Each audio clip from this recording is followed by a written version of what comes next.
저는 여러분들과 함께 하나님의 은혜를 간구하라, 하나님의 은혜를 간구하라 라는 제목으로 함께 말씀을 나누도록 하겠습니다. 우리는 지금 룻기의 말씀을 통해 우리 인생 가운데 회복하시는 하나님의 은혜에 대한 말씀을 살펴보고 있습니다. 지금까지 두 번의 말씀을 나누었습니다. 첫 번째는 죄악의 자리를 떠나야 한다. 우리가 하나님의 은혜를 경험하기 위해서는 먼저 우리를 사망으로, 멸망으로 이끄는 죄를 끊어내고 거기를 벗어나야 된다라는 말씀을 나누었습니다. 두 번째로 믿음의 길을 선택해야 된다라는 말씀을 나누었습니다. 죄악의 자리를 떠나는 것 반드시 필요합니다. 하지만 거기에 만족해서는 안 됩니다. 인생의 방향을 하나님께로 믿음을 향하여 나아가지 않는다면 우리는 또다시 방황할 수밖에 없어집니다. 오직 길이요 진리요 생명 되시는 예수님께로 우리의 인생의 방향이 설정되어야만 하는 것입니다. 사랑하는 성도 여러분, 하나님께로 향하는 저와 여러분들이 되시길 바랍니다. 우리가 주께 나아갈 때 주께서 저와 여러분들을 은혜로 맞이하시고 하늘의 생명으로 충만케 해 주실 것입니다. 오늘 우리가 룻기를 통해서 새롭게 발견하게 되어지는 회복을 위한 세 번째 교훈은 바로 하나님의 은혜를 간구하라입니다. 우리에게는 하나님의 은혜가 반드시 필요합니다. 하나님의 은혜가 없는 인생은 절망이고 낭망이고 허망이지만 우리 인생 가운데 예수 그리스도를 통해 부어주시는 하나님의 은혜가 있다면 아무리 힘들고 어려워도 우리는 얼마든지 다시 시작할 수 있고 우리 인생은 변화되어지고 살아날 수 있는 것입니다. 나오미와 룻의 인생 가운데 놀라운 회복과 은혜가 임하게 됩니다. 그런데 그들의 인생 가운데 본격적으로 하나님의 역사하심이 무엇을 통해 일어나게 되어집니까? 바로 오늘 본문에 있는 이 보아스를 만남으로부터 하나님의 은혜가 그들의 삶 가운데 시작되어집니다. 오늘 본문 2장 1절 말씀을 보시면 성경은 보아스를 이렇게 표현을 합니다. 나오미의 남편 엘리멜렉의 친족으로 유력한 자가 있으니 그의 이름은 보아스더라. 보아스는 나오미의 남편 엘리멜렉의 친족, 그러니까 친척이었습니다.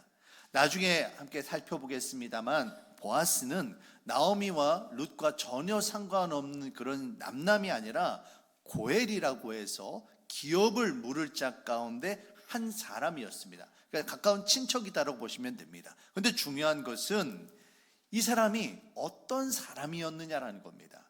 성경은 그가 유력한 자였고 그의 이름은 보아스였다라고 기록을 하고 있습니다. 여기서 유력한 자라는 말은 한자어로 있을 유의 힘역자를 씁니다. 그래서 힘 있는 사람이라는 뜻입니다.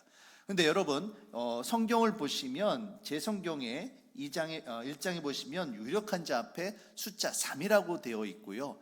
성경이 밑에 보시면 이 유력한 자가 무슨 뜻인지가 나와 있습니다. 제 성경에는 부호로 나와 있어요.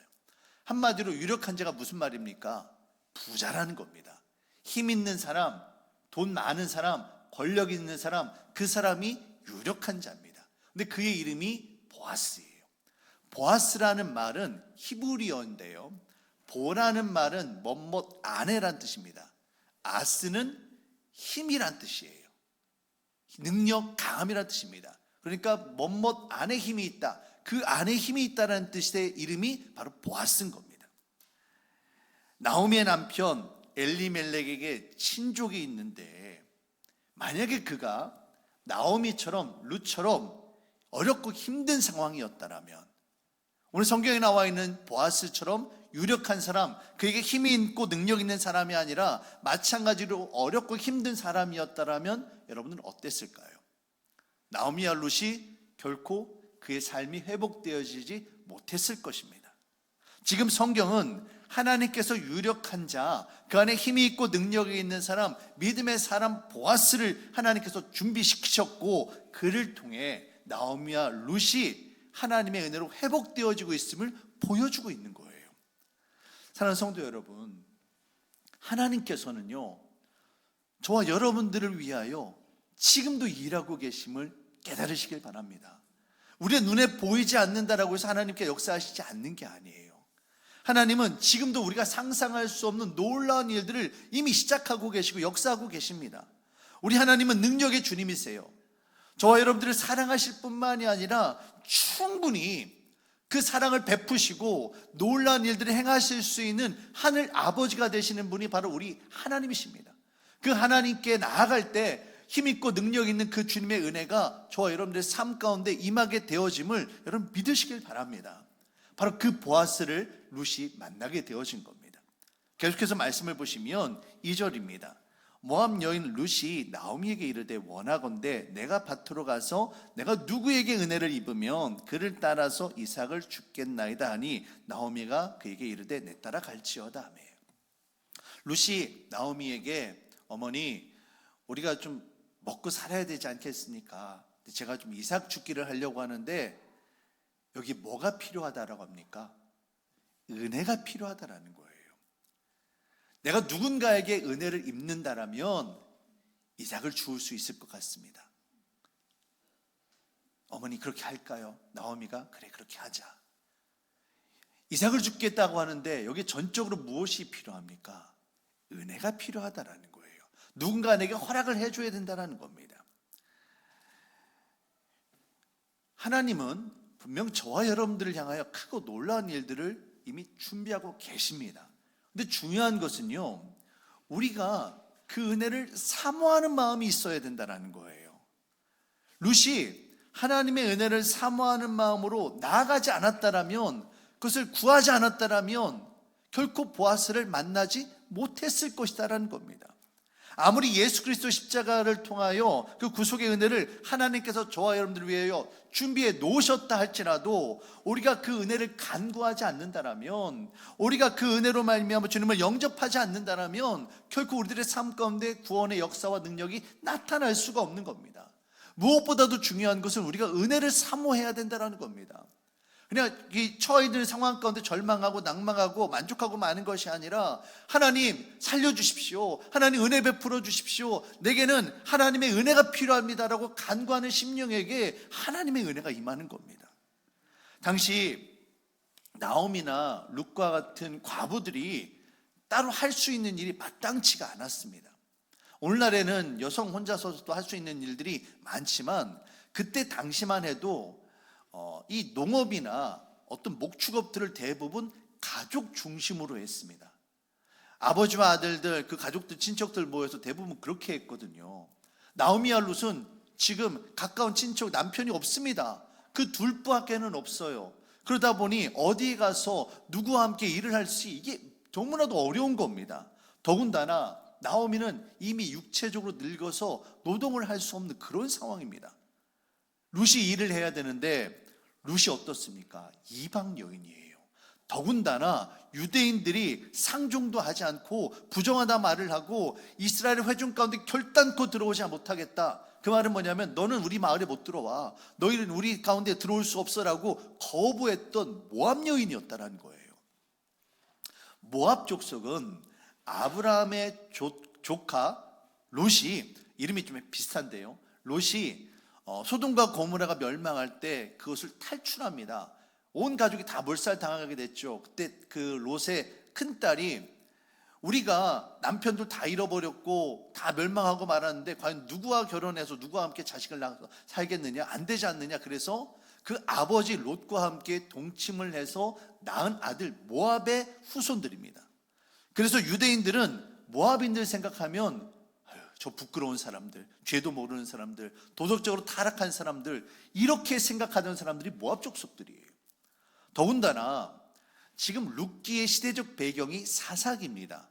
사사기 전에 여호수아가 있었고 그 전에 여러분 광야 시대가 있었잖아요. 지금 사사기와 광야 시대는 짧으면 100여 년, 길면 200년 이 정도밖에 되지 않는 그런 시간입니다.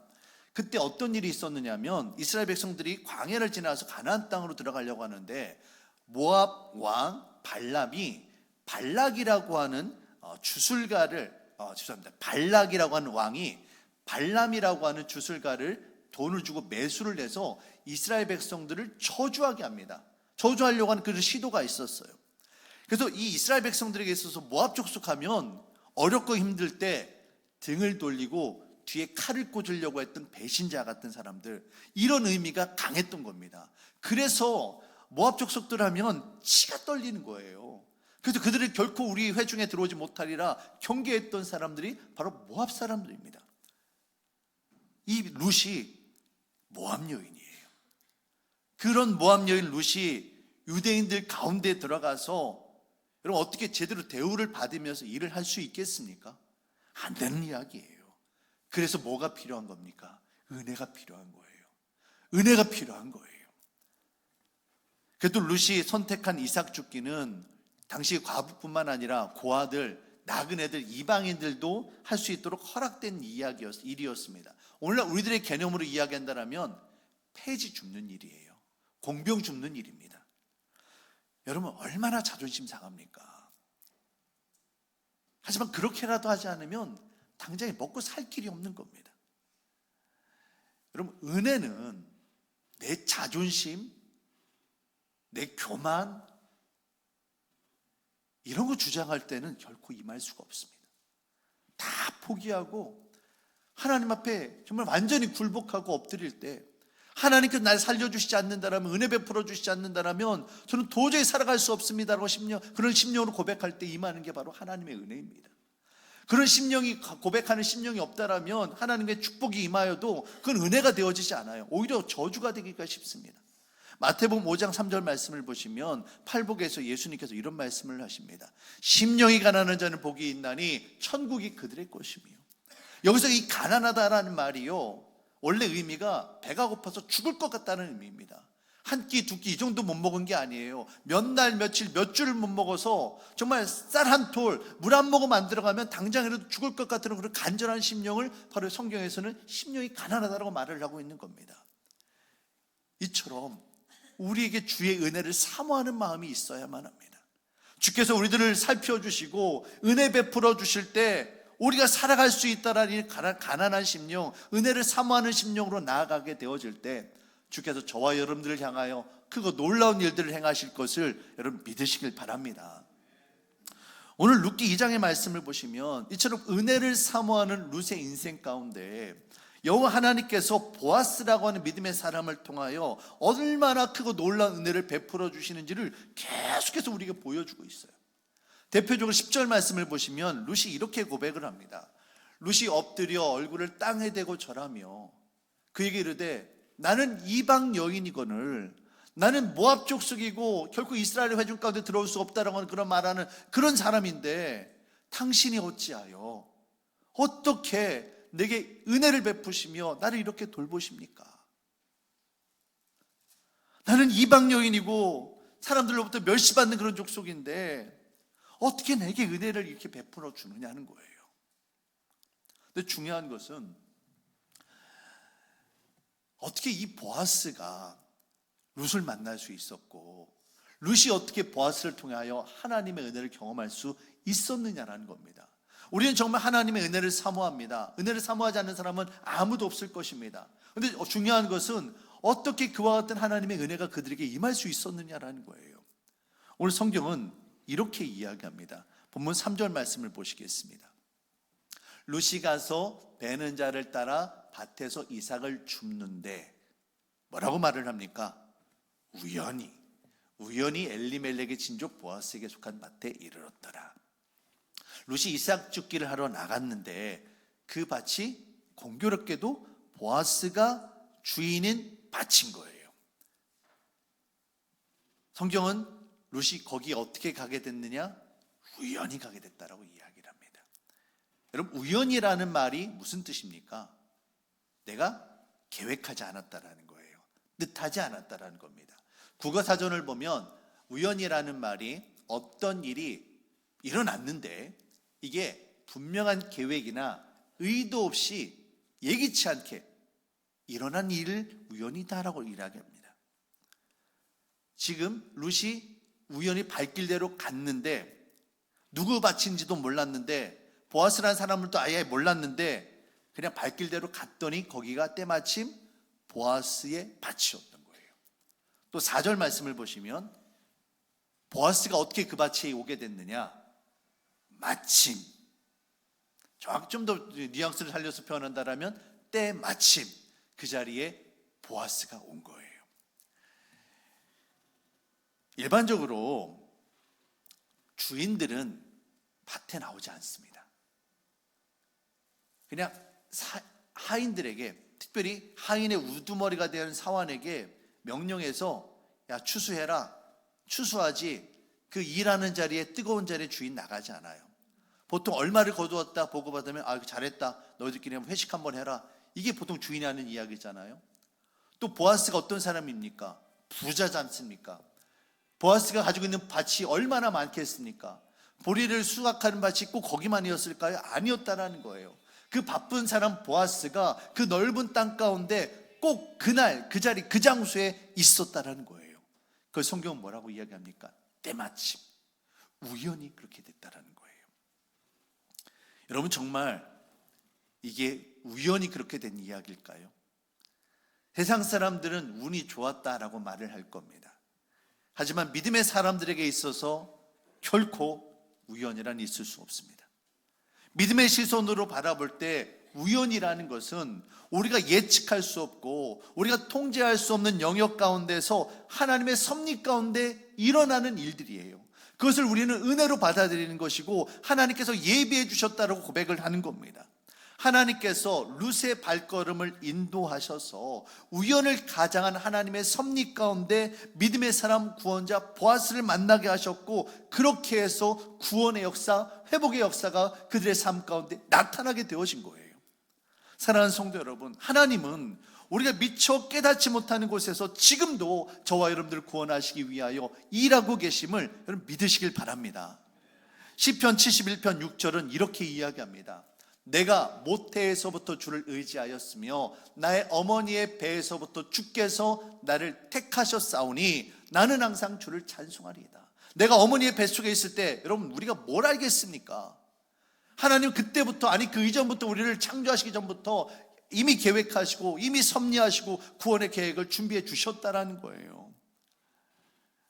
우리가 태어나기 훨씬 이전부터 주님께서는 예수 그리스도 십자가 구속의 은혜를 준비해 주셨고, 그 구속의 은혜가 이 나라 이민족 가운데 전해지게 하셨고, 저와 여러분들을 구원하시기 위해 또 다른 어떤 전도자, 복음을 전하는 사람, 사랑의 섬김을 주는 사람, 그런 사람을 준비해 주셨고, 그를 통하여 우리에게 복음이 전해졌고, 그렇게 해서 우리가 예수님을 믿게 되어진 거예요.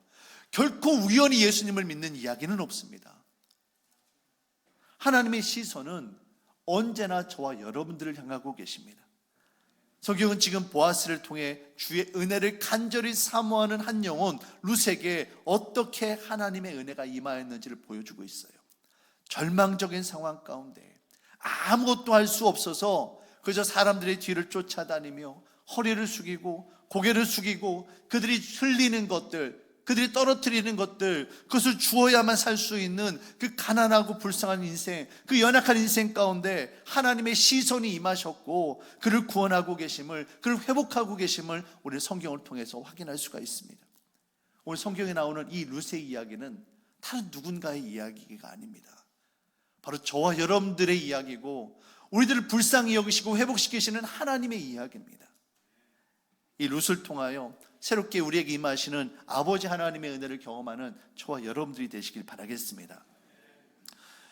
여기서 또 중요한 것은요, 룻이 보아스를 통하여 하나님의 은혜를 경험을 했습니다. 그런데 중요한 것은 이처럼 절박한 사람 가운데 누구나 정말 중요한 것은 누구나 다 어려운 상황이 있다는 거죠. 그런데 이 어려운 상황 가운데 은혜의 자리에 나오는 사람이 있는가 하면 그렇지 않은 사람들이 분명히 있다라는 겁니다. 하나님께서 아무리 크고 놀라운 일들을 우리가 어머니 뱃속에 있기 전부터 준비해 놓으셨다 할지라도 우리가 은혜를 사모하는 마음으로 주님을 만나는 그 자리에 우리가 나와야 되는 거예요.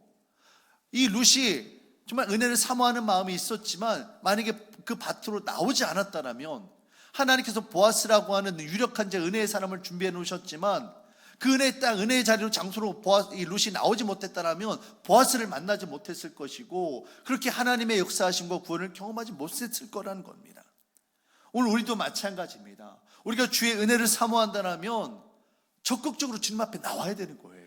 주님 앞에 기도하셔야만 하는 겁니다. 은혜를 사모하는 마음으로 그냥 누군가가 나를 좀 구원해 주겠지, 누군가가 나를 도와주겠지, 거기에 머물러 있어서는 안 되는 겁니다. 룻이 그 수모를 무릅쓰면서 이삭 죽기를 하기 위해 나왔던 것처럼 때로는 주님 앞에 우리의 부끄러움을 드러내고 주님 앞에 고백하며 기도하는 장소로, 우리가 예배하는 장소로 나와야 되는 겁니다. 예레미야 33장 3절 말씀을 보시면 성경 우리에게 이렇게 이야기합니다. 우리 같이 함께 이 말씀 읽도록 하겠습니다. 너는 내게 부르짖으라. 내가 내게 응답하겠고 내가 알지 못하는 크고 은밀한 일을 내게 보이리라. 아멘. 우리가 주님 앞에 부르짖고 간구하게 되어질 때 주께서는 우리가 알지 못하던 것, 우리가 생각할 수 없고 상상할 수 없었던 크고 은밀한 것, 놀라운 것들을 우리의 삶 가운데 응답하시겠다라고 약속해 주고 계십니다.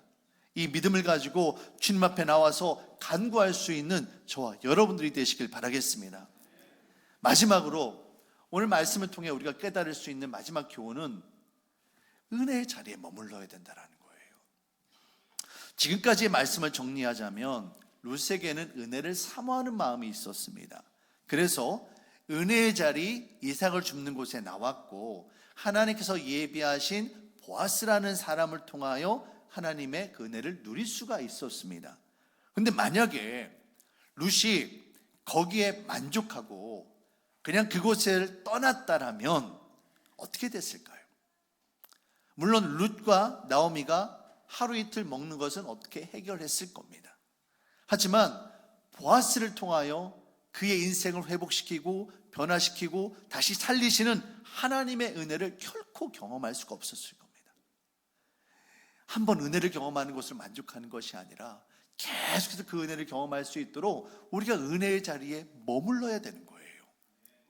오늘 본문 8절 말씀을 보시면 보아스가 룻에게 이렇게 이야기합니다. 보아스가 룻에게 이르되 내 딸아 들으라, 내 딸아 들으라, 주목해서 들으라는 거예요. 이삭을 주우러 다른 밭으로 가지 말아라. 한번 주었다라고 만족해서 다른 밭으로 가지 말라는 거예요. 여기서 떠나지 말고 나의 소녀들과 함께 있으라. 나의 소녀들, 함께 일하는 동료들, 그들과 함께 있으라는 겁니다. 그들이 어떤 사람들입니까? 보아스를 통해 은혜를 받은 사람들이에요. 예수님께서 제자들을 향하여 예루살렘을 떠나지 말고 성령의 은혜가 임하기를 위하여 너희가 모여서 함께 기도하라 라고 말씀하신 것처럼 보아스는 지금 자신이 은혜를 베푸는 땅, 이삭 죽게 하는 그 땅에서 그 밭을 떠나지 말고 함께 이삭을 죽고 있는 다른 소녀들과 함께 그 은혜를 더 나누라고, 은혜를 더 경험하라고, 그렇게 하나님께서 만져주신 회복을 경험하라고 이야기하고 있는 겁니다. 그렇게 해서 룻이 그날 거둔 곡식의 양이 여러분 얼마가 되어집니까? 17절 말씀을 보시면 룻이 한 에바라고 하는 보리를, 한 에바쯤 보리를 거두었다라고 성경은 이야기합니다. 한 에바는 약 22리터 정도가 됩니다. 쉽게 말씀드리면 정확하진 않습니다만 보리로 한 20kg 정도 되는 한 포대를 얻은 거예요. 나오미와 룻이 여인 둘이 하루에 식사를 하면 얼마나 할 수 있을까요? 이 한 포대면, 20kg 한 포대면 아마 몇 날 며칠이 아니라 몇 달을 먹을 수 있는 그런 양일 겁니다. 그거를 하루 만에 거둔 거예요. 더욱 놀라운 것은 14절 이하의 말씀을 보시면 그들이 일하는 사람들이 이제 밥을 먹는데 보아스가 룻을 가까이 불러요. 14절입니다.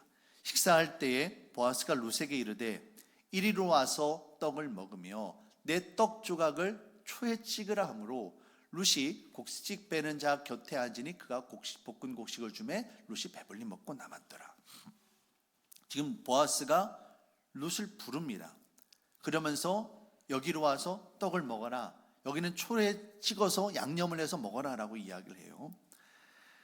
지금 보아스가 룻을 가까이 할 이유가 없습니다. 더군다나 자신이 밥을 먹는 식탁으로 초청할 이유가 없어요. 그냥 주인인 보아스는 하인들이 잘 차려준 곳에서, 정말 시원한 곳에서 밥을 먹고 그 밑에서 좀 중간 정도 되는 일꾼들 먹고 그 다음에 정말 이삭 죽게 하는 정말 그런 분들만 저 따르게 식사하고 그래도 되는 거거든요. 근데 보아스가 자기가 밥을 먹는 그 자리로 룻을 부르고 함께 먹는 그 양념에 찍어 먹으라 하고 있는 거예요. 여러분, 유대인들은 아무나 하고 같이 식사하지 않습니다. 같이 식탁에서 밥을 먹는다는 것은요, 이 사람은 나의 동료고 나의 식구고 나와 같은 부류의 사람입니다 라는 뜻이에요.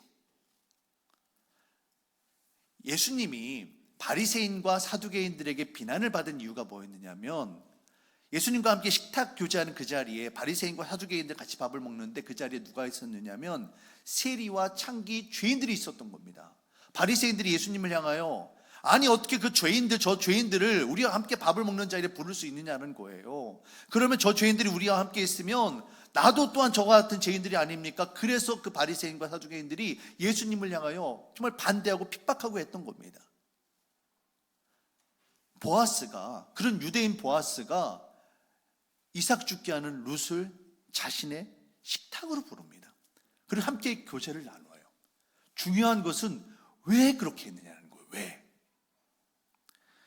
오늘 본문 11절 말씀을 보시면 우리가 읽지는 않았습니다만, 자세히 읽지는 않겠습니다만 맨 마지막에 이렇게 되어 있어요. 내게 분명히 알려졌느니라. 네가 지금까지 어떤 일을 겪었는지, 여기까지 어떤 일을 해왔는지 내가 너를 안다라는 거예요. 하나님은 우리의 상황을 너무나도 잘 알고 계십니다. 우리가 어떤 고난 가운데 있고 우리가 무엇을 간구하는지 너무나도 잘 알고 계신다라는 거예요. 그러면서 그런 우리들을 어떻게 하십니까? 은혜의 자리로, 은혜의 식탁으로 저와 여러분들을 부르시는 거예요. 12절입니다. 여호와께서 내게 행한 일에 보답하시기를 원하며 이스라엘 하나님 여호와께서 그의 날개 아래에 보호받으러 온 내게 하나님의 은혜를 간구하고 하나님 나를 좀 살려주십시오 하고 매달리는 너를 하나님께서 외면하지 않으시고 너를 보호하고 지켜주시기를 원한다라고 말씀하고 있는 겁니다. 어린 새가 어미의 품으로 달려드는 것처럼 주의 은혜를 사모하는 심령 룻을 향하여 하나님께서 그를 따뜻하게 맞아주시고 환난과 보호 가운데 인도하시고 새로운 회복의 길로 인도하고 계심을 우리는 이 보아스의 말을 통해서 알 수가 있습니다. 사랑하는 성도 여러분, 은혜의 주님 앞으로 나오는 저와 여러분들이 되시길 바라겠습니다. 우리 주님은 죄인들을 멸시하지 않으셨습니다. 은혜의 자리, 주님과 함께하는 식탁의 자리로 저와 여러분들을 부르고 계세요. 예수님께서 잡히시던 그날 밤, 예수님께서는 제자들과 최후의 만찬을 나누셨죠. 근데 그럼에도 불구하고 예수님께서 붙잡히실 때 제자들은 모두 다 예수님을 부인하고 도망쳤습니다. 그런 제자들을 부활하신 예수님께서 갈릴리 바닷가로 다시 부르십니다. 그 자리에 여러분 무엇이 준비되어 있었습니까? 소박한 애찬이 준비되어 있었어요. 제자들을 부르시고 예수님께서 제자들과 함께 음식을 나누십니다. 음식을 나누는 자리는요, 그 자리는요, 그냥 결코 가벼운 자리가 아니었습니다. 예수님을 부인하고 도망쳤던 그 죄인과 같은 그 제자들을 향하여, 베드로를 향하여 예수님께서 네가 나를 사랑하느냐? 네 주님, 제가 주님을 사랑합니다. 내 양을 먹여라. 그 죄로 인하여 주님 얼굴을 볼 수 없었던 그 부끄러움 가운데 있었던 그 제자들을 다시 용서하시고 회복하시고 은혜의 자리로 초청하신 자리가 바로 그 주님과의 식탁의 자리였던 겁니다. 주님은 지금도 저와 여러분들을 은혜의 자리로 부르고 계십니다. 오늘 우리가 성찬을 나누게 될 텐데요, 이 성찬을 나누는 이 자리는요, 우리 상한 심령을 주님 앞에 가지고 나와서 주님 앞에 고백할 때 네가 수고했지, 애썼지, 내가 다 안다. 보아스가 룻을 향하여 했던 이야기지 않습니까? 네가 어떻게 고생했는지 내게 다 들렸고 내가 다 안다. 어린 새가 어미의 품에 달려든 것처럼 은혜의 자리로 네가 나왔구나. 내가 너를 보호하겠다, 내가 너를 살리겠다라고 주님께서 오늘 이 자리에도 우리에게 말씀하고 계시는 겁니다. 이 은혜의 자리로 저와 여러분들이 나갈 수 있기를 바랍니다. 주님과 함께 하는 식사는 단순하게 먹고 마시는 것만을 의미하지 않습니다. 저와 여러분들의 죄를 용서하시고 다시 살리시고 회복하시는 참된 영의 양식임을 여러분 믿으시길 바랍니다. 누가복음 22장 19절에서 20절 말씀입니다. 또 떡을 가져 감사 기도하시고 떼어 그들에게 주시며 이르시되 이것은 너희를 위하여 주는 내 몸이라 너희가 이를 행하여 나를 기념하라 하시고 20절입니다. 저녁 먹은 후에 잔도 그와 같이 하여 이르시되 이 잔은 내 피로 세우는 새 언약이니 곧 너희를 위하여 붓는 것이라. 사랑하는 성도 여러분, 오늘 우리가 은혜의 자리로 나아갈 수 있기를 바랍니다. 주님의 은혜를 간구하며 주님과 함께 교제하며 나아갈 때 주께서 저와 여러분들 살리시고 반드시 회복시켜 주실 것입니다. 우리에게는 주님의 은혜가 필요합니다. 하나님의 은혜를 사모하는 저와 여러분들 모두가 되어주시기를 주의 이름으로 축원합니다. 사랑해 주님, 참으로 감사합니다. 우리에게는 주님의 은혜가 필요합니다. 오늘 이 시간 우리의 심령 가운데 예수 그리스도의 은혜를 베풀어 주시고 하나님의 자녀로서 살아갈 수 있도록 은혜를 허락하여 주시옵소서. 감사드리며 예수님의 이름으로 기도합니다. 아멘.